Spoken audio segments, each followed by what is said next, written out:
Now, there's been so much appropriate concern about January 6th, what happened that day.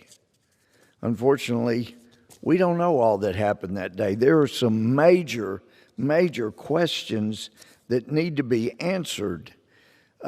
We know that the former chief of the Capitol Police testified that they got no intelligence from the FBI about potential violence on January 6th. And,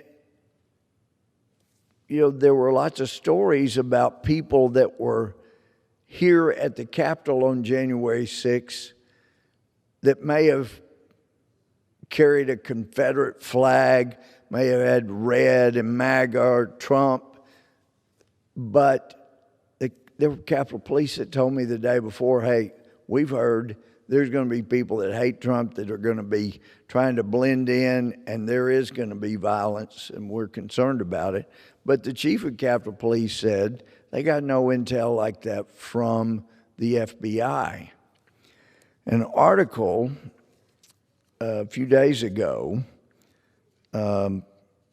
from Revolver says unindicted co-conspirators in the January 6th cases raised disturbing questions of federal foreknowledge. It's June 14th. And I saw a friend, Tucker Carlson, covered this last night. But this is really disturbing. And this is something that I know from my time here in Congress has disturbed Democrats and Republicans alike across the aisle, because we don't like to see government agents stirring up trouble or find that there are criminal acts that would not likely have occurred had not the federal government been participating, whether they were actual agents or undercover agents or informants that were working for the federal government. But this is scary stuff. This is kind of third world stuff. This is not only third world stuff, but this is like Putin kind of activity.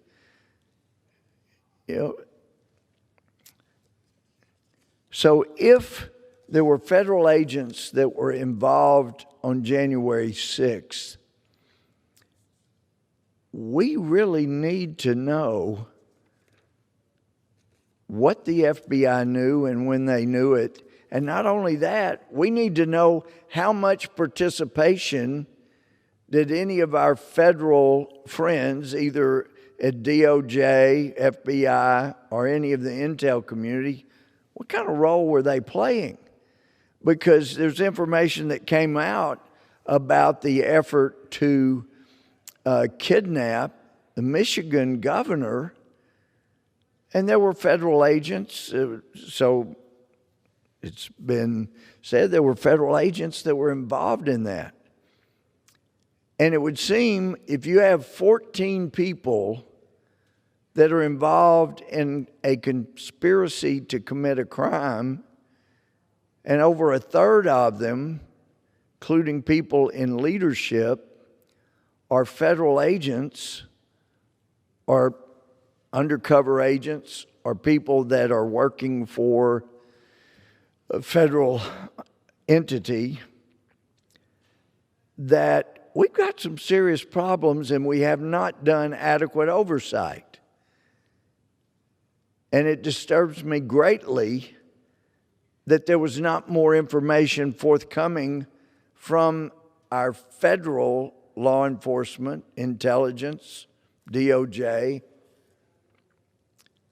than was received here on Capitol Hill, because surely if they had known the level of planning by a small group to actually commit violence and break into our U.S. Capitol, they would have been better prepared.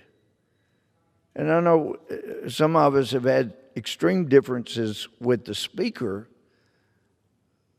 but I just feel sure if she had known the level of violence that was being talked about and planned and monitored by DOJ, FBI, surely she would not have allowed the Sergeant at Arms to turn down National Guard support on January the 6th.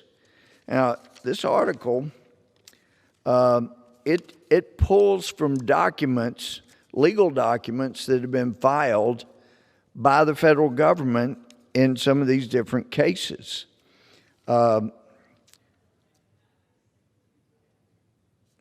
This article says it wishes to address the matter directly in the following three questions. In the year leading up to January 6 and during January 6 itself, to what extent were the three primary militia groups, Oath Keepers, Proud Boys, and the 3%ers, that the FBI, DOJ, Pentagon, and Network News have labeled most responsible for planning and executing a Capitol attack on January 6th, infiltrated by agencies of the federal government or informants of said agencies? Question 2, exactly how many federal undercover agents or confidential informants were present at the Capitol or in the Capitol during the infamous siege, and what roles did they play, merely passive informants or active instigators? And third, finally, of all of the unindicted co-conspirators referenced in the charging documents, the official federal pleadings, of those indicted for crimes on January 6, how many worked as a confidential informant or as an undercover operative for the federal government, FBI, Army intelligence, etc.? In the narrative about January 6, or if the narrative about January 6 does not conform to the questions above, the American people will never learn the most important truth about what January 6 is and what kind of country they're really living in. It turns out the federal government did, in fact, have undercover agents or confidential informants embedded within the so-called militia groups indicted for conspiring to obstruct the Senate certification on January 6. The implications would be nothing short of seismic, especially if such agents or informants enjoyed extremely senior level positions within such groups. And the thing is, like I say, they've got documentation, the federal pleadings that the United States government has filed in some of these cases that really raise serious issues. Yeah, there's no question there were radical groups there. And those three seem to be the most prominent. But from the pleadings from the Department of Justice itself, it appears that they had significant presence and participation in what went on. And they're really, we do need to see the 14,000 hours of security videos, seeing Ashley Babbitt killed by an officer standing off to the side. There were officers in front of the window, but then there were officers on the other side where Ashley was, and it appeared it was John Sullivan, a Trump hater, that told them if they will move out of the way, they won't get hurt. And the officers they moved out of the way, and these guys broke through the glass. And yet, with all of the people that the FBI has sought information on and put up pictures, and it appears they were probably wearing masks, but there's other at 14,000 hours of video. These guys were around in the Capitol, around the Capitol. They didn't have their masks up at all times. But it doesn't appear that the FBI has asked for assistance in identifying those people that broke through the glass, or that were right there at least, when Ashley was shot in the neck and killed. And that normally means, if they're not asking for help in identifying somebody, that they know who they are, and maybe they're person 1, person 2, person 3, person 15 that are referred to in the pleadings of people that were working with the FBI or federal authorities of some kind. But this is very unsettling stuff. It was bad enough to have our Capitol attacked. And as a former felony judge, I would have no problem sending people to prison that broke into this Capitol, that literally broke in, or that did damage, or that stole things here. There's no place for that. And they do need to be severely punished. But were some of those people doing those things working for the FBI? Were they egged on by federal authorities? Because it sure looks like, from some of these legal documents they've filed and the masking of names and referring to them as something other than their real names, that we have a serious problem with some of the people that were involved that day that appears were either working for federal authorities or were informants for federal authorities and had leadership positions in those groups, and quite possibly, some cases probably, helped egg them on. This article says, in many cases, the unindicted co-conspirators appear to be much more aggressive and egregious participants in the very so-called conspiracy, serving as the basis for charging those indicted. The question immediately rises as to why this is the case, and forces us to consider whether certain individuals are being protected from indictment because they were involved in January 6 as undercover operatives or confidential informants for a federal agency. So another place further on in the article, it points out this would be far worse than the already bad situation of the government knowing about the possibility of violence and doing nothing.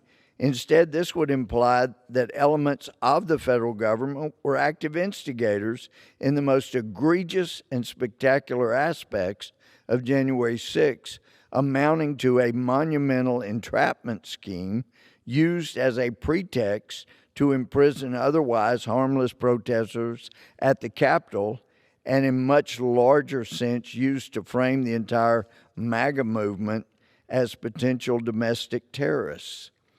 And some of the, there's so much more. Let's see, further on, I guess it's page 626. In one of the plot's climactic scenes, in the main van driving up to look at Governor Whitmer's vacation home, and that's, of course, the plot to kidnap the governor, 3 out of the 5 people in the van, 60% of the plot's senior leaders, were federal agents and informants. FBI infiltrators comprised, at the very least, talking about overall in that plot, 26% of the plotters. That's at least 5 FBI operatives have been disclosed against just 14 suspects indicted. So looking at some of the, and these are the pleadings by the DOJ themselves, but just to give an idea of what we're dealing with, says on December 30th, 2020, Watkins and Caldwell exchanged the following text messages Watkins, looks like a green light to come to D.C. on the 6th. The rally point still at your place. Caldwell, not that I'm aware of. I've been contacted by no one. Typical person 1. Here's the rub, person 2. And I will be in a hotel within striking distance of the city starting on the 4th, so we won't even be here. There will be some stuff going on during the 5th, and we want to be part of whatever it shakes out. Well, person 1 and person 2 are apparently working for the federal authorities, some federal agency. Another place, it references person 2, person 3, person 1, and they seem to be significant leaders in what's going on. Another place, person 3,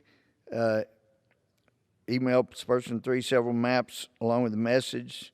These maps will get you from the hotel into D.C. I mean, person 10 checked into the Hilton Garden Inn in Vienna. Person 3, another reference. Person 15 and person 20 are referenced. These are people that they're covering up their names because they're working for the federal authorities. And if you look at some of the video on January 6th, there were a lot of people walking around. They had no business being in the Capitol, but it's quite concerning that people that were extremely active at all should have been or were working for federal entities such that they have to cover up their names because of their complicity with the federal authorities during that day. So that's United States versus Caldwell Crowell. And then there's one, government's opposition to defendant's motion for reconsideration of detention. They're holding some of these people still. Some with 23 hours, 24 hours a day in solitary. Some were just walking around. They did no damage. They should not have come into the Capitol, but it remains to be seen why the government has their stinger out so much for people, no matter how mild their participation on January 6th, and yet the biggest damage done to the United States in protests was last summer, and those folks aren't being treated the same way that others are. So there's some very serious questions that need to be answered. We do need the answers. We need to know how many federal agents, how many informants had given information to federal agencies, and why in the world all of that information was not provided to people that needed to protect Capitol Hill. So we need an investigation. We don't need one that has an entire Democrat staff. It needs to be truly bipartisan to get to the bottom of just what happened that day and who caused it to happen. And with that, I yield back.